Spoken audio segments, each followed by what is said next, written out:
شهر رمضان الذي أنزل فيه القرآن هدى للناس وبينات من الهدى والفرقان فمن شهد منكم الشهر فليصم ومن كان مريضا أو على سفر فعدة من أيام أخر يريد الله بكم اليسر ولا يريد بكم العسر ولتكملوا العدة ولتكبروا الله على ما هداكم ولعلكم تشكرون. وقال النبي صلى الله عليه وسلم من صام رمضان إيمانا واحتسابا غفر له ما تقدم من ذنبه ومن قام رمضان إيمانا واحتسابا غفر له ما تقدم من ذنبه ومن قام ليلة القدر إيمانا واحتسابا غفر له ما تقدم من ذنبه أو كما قال النبي صلى الله عليه وسلم إن الله وملائكته يصلون على النبي يا أيها الذين آمنوا صلوا عليه وسلموا تسليما. اللهم صل على محمد وعلى آل محمد كما صليت على إبراهيم وعلى آل إبراهيم إنك حميد مجيد. اللهم بارك على محمد وعلى آل محمد كما باركت على إبراهيم وعلى آل إبراهيم إنك حميد مجيد. عزیزان محترم، خصوصاً جامع مسجد کے امام خطیب حضرت مولانا محمد خان صاحب برکاتہ العالیہ اور دیگر معززین، آج ہم سب کے لیے انتہائی خوشی اور سعادت کا مقام ہے کہ محض اللہ رب العزت کے فضل اور کرم سے اللہ رب العزت کا عظیم کلام ہم نے رمضان المبارک کی ان بابرکت ساعتوں میں تراویح کے اندر سنا. یہ کسی انسان کا کمال نہیں ہے، نہ یہ دنیا کے نظام کا کمال ہے، یہ صرف اور صرف قرآن کریم کا اعجاز ہے، قرآن کریم کا معجزہ ہے کہ اللہ رب العزت اس کلام کو ہر انسان کے جو دل سے چاہتا ہو اس کی زبان سے جاری فرما دیتا. اللہ رب العزت نے دنیا بھر میں جتنی بولیاں بولی جاتی ہیں ان تمام زبانوں کے بولنے والوں کی زبانوں سے اس قرآن کریم کو جاری فرمایا. یہ قرآن کریم کے اعجاز کے لیے کافی ہے. دنیا کے اندر اس سے پہلے نہ اس کے بعد کوئی ایسی کتاب آئے گی جو دنیا کے تمام قومیتوں کی ترجمانی کرے گی. قرآن کریم کہتا ہے وَجَعَلْنَاكُمْ شُعُوبًا وَقَبَائِلَ لِتَعَارَفُوا، ہم نے تمہیں مختلف قبائل میں تقسیم کیا، رنگوں میں تقسیم کیا، قومیتوں میں تقسیم کیا، اس لیے نہیں کہ تم آپس میں لڑ پڑو، یہ تمہاری شناخت کے لیے ہے تاکہ تم پہچانے جا سکو کہ یہ فلاں ہے، یہ فلاں ہے اور یہ فلاں ہے. اسی لیے اللہ رب العزت نے اپنی ان بارگاہوں میں، اپنے گھروں میں کوئی تفریق نہیں رکھی.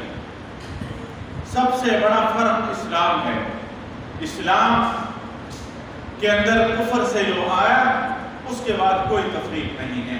یہ اس اسلام کا اور اس دین کا اعجاز ہے کہ اس کے بعد ہر امیر آدمی، اس کے برابر میں انتہائی غریب آدمی، اور اس کے برابر میں انتہائی کمتر قوم کا آدمی، اور اس کے برابر میں اس کی مخالف زبان بولنے والا آدمی، یہ سب ایک صف میں کھڑے ہو کر صرف اور صرف اس اللہ رب العزت اور اللہ وحدہ لا شریک کی عبادت کرتے ہیں۔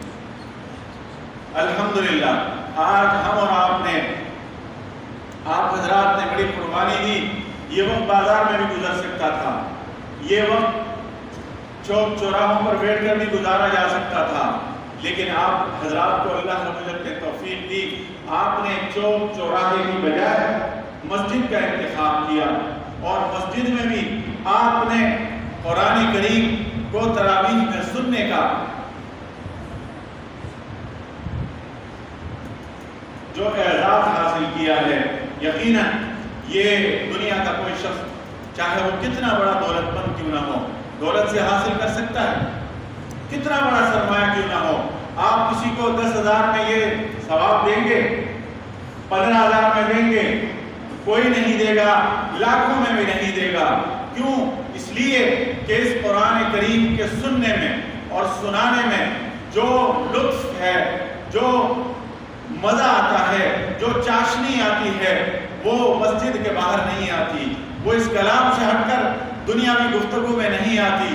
یہ اللہ رب العزت نے اس قرآن کے اندر یہ اعجاز رکھا ہے کہ اس قرآن کریم کو جنہوں نے دل سے سنا، اللہ رب العزت نے ان کی تقدیریں بدلی۔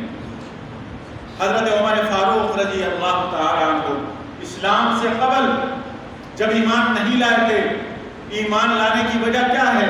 آپ نے علماء کرام سے سنا ہوگا، ایمان لانے کی وجہ قرآن کریم کا اپنے کانوں سے اور دل کی سماعتوں سے سننا ہے۔ جب انہوں نے اپنی بہن کے گھر میں قرآن کریم سنا اور ان کے بہن بھائی اور ان کی بہن تلاوت کرتی رہی تو وہ کیا ہوئے؟ فاروق بنے، وہ اسلام اور کفر کے درمیان سب سے بڑے فرق کرنے والے بنے۔ عزیزان محترم، آج ہم اور آپ نے جو اعزاز حاصل کیا ہے، یہ بابرکت ساعتیں ہیں، یہ دوبارہ شاید ہمیں یہ ساعتیں نہ ملیں۔ اللہ رب العزت دوبارہ یہ سعادتیں ہمیں نصیب فرمائیں، لیکن ہمارے اسی مسجد کے بہت سارے نمازی ایسے ہیں جو پچھلے سال ہماری ان صفوں میں اور ہمارے ساتھ اس طرح کے ختم کے موقع پر موجود تھے، لیکن آج نہیں ہیں۔ کل کو اگلے سال جب ختم ہوگا، ہو سکتا ہے ہم میں سے کئی لوگ نہ ہوں، تو یہ رمضان مبارک کا ایک شخص پر گزر جانا یہ بہت بڑی سعادت کی بات ہے۔ اللہ رب العزت نے فرمایا کہ اس رمضان مبارک کے اندر میں نے قرآن کریم کو نازل کیا ہے، اور اس کی سب سے بڑی اور بابرکت رات اسی عشرے میں ہے جسے ہم آخری عشرہ کہتے ہیں۔ رمضان مبارک کے 3 عشرے تھے، پہلا عشرہ رحمت کا، دوسرا عشرہ مغفرت اور بخشش کا، اور تیسرا عشرہ وہ جہنم کی آگ سے خلاصی کا ہے۔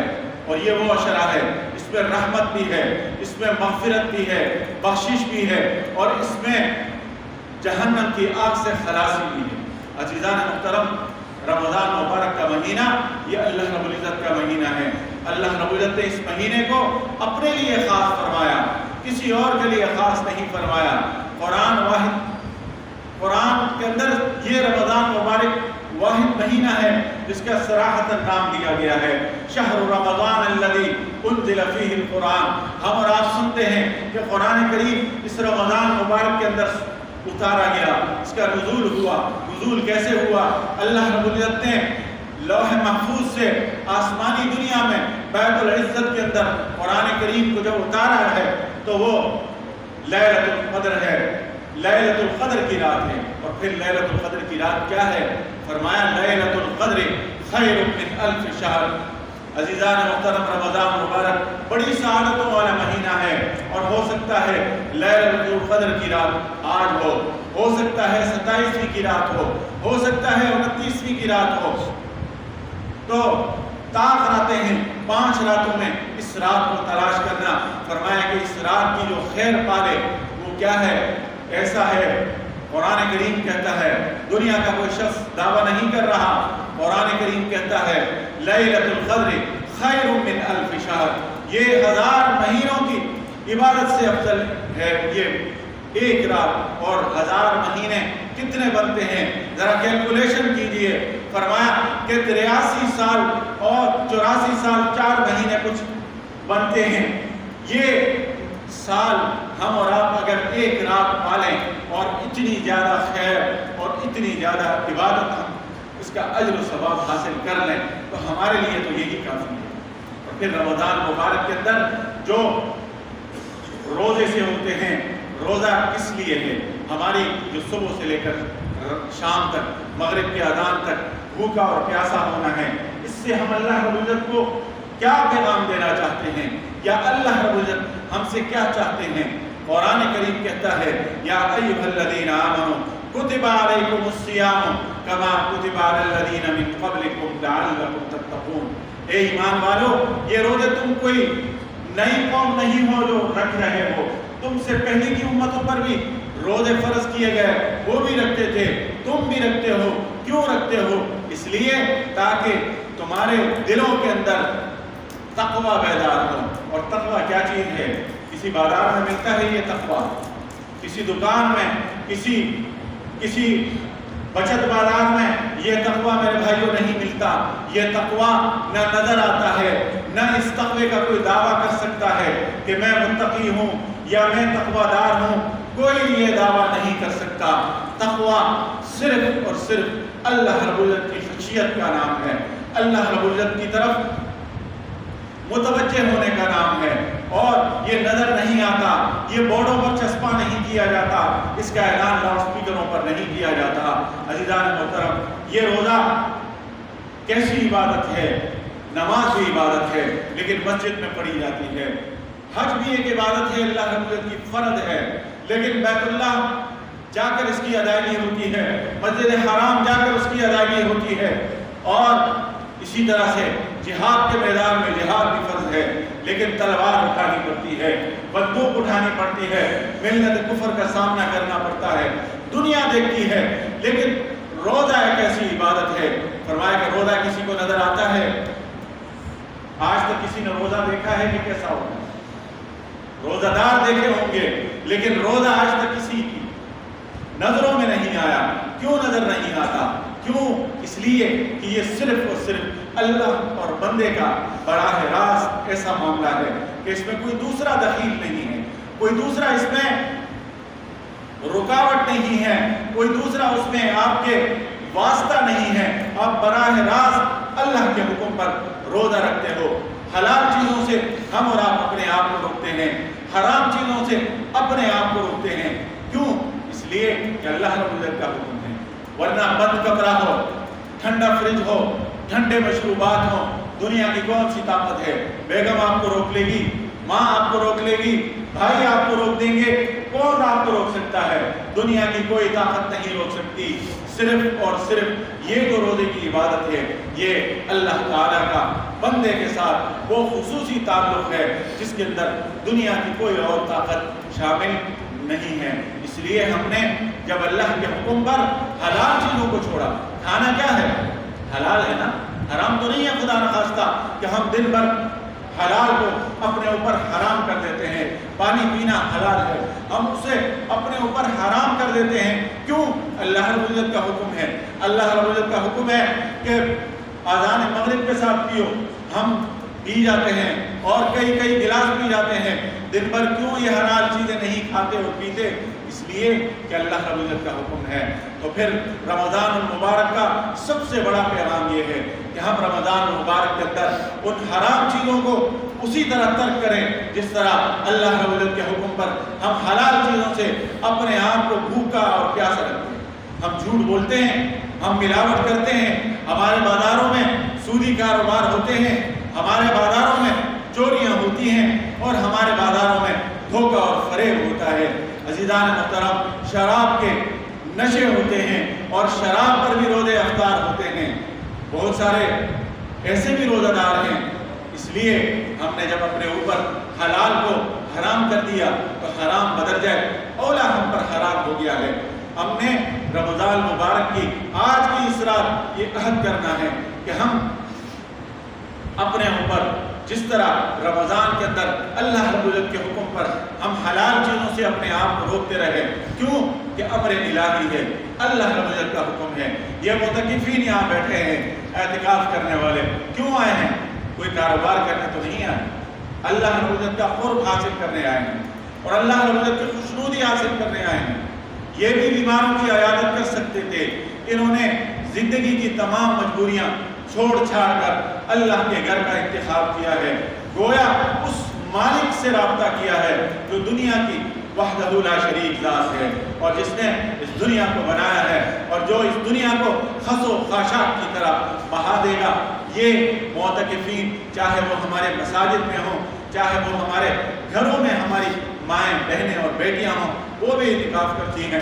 کیوں کرتے ہیں اعتکاف؟ اس لیے کہ اللہ رب العزت کا قرب حاصل ہو۔ اور معتکف کی کتنی بڑی فضیلت ہے کہ وہ چاہے سو رہا ہو، چاہے جاگ رہا ہو، چاہے کچھ بھی کر رہا ہو، آرام کر رہا ہو، اللہ رب العزت اس کو عبادت کا ثواب دیتے ہیں۔ اور معتکف کو تو اللہ رب العزت لیلۃ القدر ویسے ہی نصیب فرما دیتے ہیں۔ تو عزیزان محترم، رمضان مبارک کی یہ چند ساعتیں ہیں، چند ایام ہیں، ہم نے اس میں اللہ رب العزت سے وعدہ کرنا ہے کہ ہم دنیاوی مفادات کے لیے، دنیاوی مفادات کے حصول کے لیے کسی کے ساتھ بغض، کسی کے ساتھ حسد نہیں کریں۔ ہمارا کسی کے ساتھ تعلق اللہ کے لیے اور نبی کریم صلی اللہ علیہ وسلم کی نبوت کی وجہ سے ہو تو ہو، ورنہ دنیا کے مفادات چاہے وہ آپ کو کتنے ہی زیادہ کیوں نہ عزیز ہوں، لیکن اس دنیا کے جتنے بڑے سرمایہ دار تھے، جتنے وزراء تھے، جتنے اس دنیا پر حکومت کرنے والے لوگ گزرے ہیں، آج تک کسی عام انسان کو فائدہ نہیں دے سکتے۔ اس لیے ہم نے اور آپ نے یہ تہیہ کرنا ہے کہ ہمارا تعلق آپس میں صرف اور صرف اللہ کے لیے ہے۔ یہ سیاسی بنیادوں پر ایک دوسرے کے ساتھ عداوتیں اور اختلافات، اسے ہم بہت دور چھوڑ کر آ جائیں۔ کیوں؟ اس لیے کہ نبی کریم صلی اللہ علیہ وسلم نے قبائلی اور عصبیت پر، قبائلیت پر اور اسی طرح سے لسانیت پر لعنت فرمائی ہے۔ جو اختلاف کا باعث ہو، جو توڑ کا باعث ہو، جو آپس میں اختلاف کا باعث ہو، اس پر لعنت فرمائی ہے۔ اس لیے عزیزان محترم، آج ہمارے ملک کی فضا بڑی مقدر ہے اور اس ملک کی فضا کے اندر محبتوں کی ضرورت ہے۔ ہم اللہ اور نبی کریم صلی اللہ علیہ وسلم سے محبت کے لیے ایک دوسرے کے لیے اپنے دلوں میں محبتیں پیدا کریں، ایک دوسرے کے ساتھ تعلق کریں، تو صرف اس لیے کہ یہ میرا مسلمان بھائی ہے۔ المسلم اخو المسلم، نبی کریم صلی اللہ علیہ وسلم نے فرمایا کہ مسلمان کا بھائی ہے۔ عزیزان محترم، یہ سیاسی زعما اور یہ سیاسی شخصیتیں یہ نہیں رہیں گی، ہم اور آپ یہیں رہیں گے۔ یہ قومیتیں اور یہ قبائل اور یہ زبانیں اسی طرح بولی جائیں گی۔ یہ آپسی اختلافات ہمیں اسلام سے بھی دور کر رہا ہے، دین سے بھی دور کر رہا ہے اور ہمارے درمیان دشمنیاں پیدا کر رہا ہے۔ اس لیے جب بھی کوئی لیڈر، جب بھی کوئی ہمارا قومی اور مقتدر شخصیت کوئی ایسی اختلاف کی بات کرے، ہم سمجھ جائیں کہ یہ قوم کو، امت کو تقسیم کرنے کی بات ہے۔ اللہ رب العزت سے دعا ہے کہ اللہ رب العزت ہمیں رمضان المبارک کی یہ بابرکت ساتھ ہیں نصیب فرمائے، اور جو باقی ماندہ راتیں ہیں، ان راتوں میں ہمیں اپنی طرف متوجہ ہونے کی توفیق نصیب فرمائے، اور ہمیں زیادہ سے زیادہ کم از کم ہر رات اٹھ کر، تراویح تو ہم پڑھتے ہی ہیں، ہر رات اٹھ کر اگر سحری سے تھوڑا سا پہلے ہم اٹھ کر 2 رکعت، 4 رکعت، 6 رکعت یا 8 رکعت پڑھ لیں اور اللہ رب العزت سے ہم مانگیں، تو یقیناً دنیا کے اللہ رب العزت کے خزانوں میں، یہ جو دنیا کے خزانے ہیں، کوئی کمی نہیں ہے۔ جو جائز حاجتیں ہوں گی انشاءاللہ العزیز اللہ تعالیٰ کو پوری فرمائیں گے۔ دنیا کی کوئی طاقت آپ کی حاجتیں اور ضرورتیں پوری نہیں کر سکتی۔ اللہ رب العزت سے دعا ہے کہ جو قرآن کریم سنا گیا اسے قبول فرمائے۔